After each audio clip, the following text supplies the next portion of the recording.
তোমরা তো সারাদিন কত ব্লগ দেখো, কিন্তু রিয়েল লাইফ ব্লগ কি তোমরা দেখেছো? হ্যালো এভরিওয়ান, আমি রাখি আর তোমরা দেখবে আজকে রিয়েল লাইফ ব্লগ।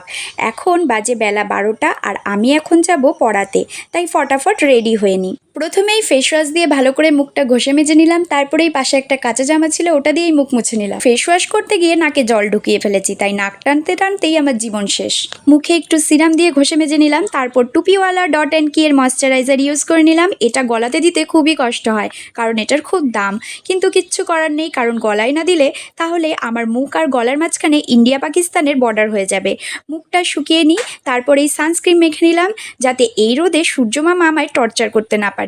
এখন আর সূর্যি মামা কিচ্ছু করতে পারবে না, সেই আনন্দে একটু নেচে নিলাম। তারপরেই হঠাৎ করে মনে পড়লো আমার তো পড়ানোও আছে, তাই ফটাফট রেডি হয়ে নিই। চলো, মুখটা ভালো করে ঢেকে নিয়েছি, হাতও পুরোপুরি ঢেকে নিয়েছি, চোখও ঢেকে নিতাম গাইস যদি চোখ ছাড়া দেখা যেত।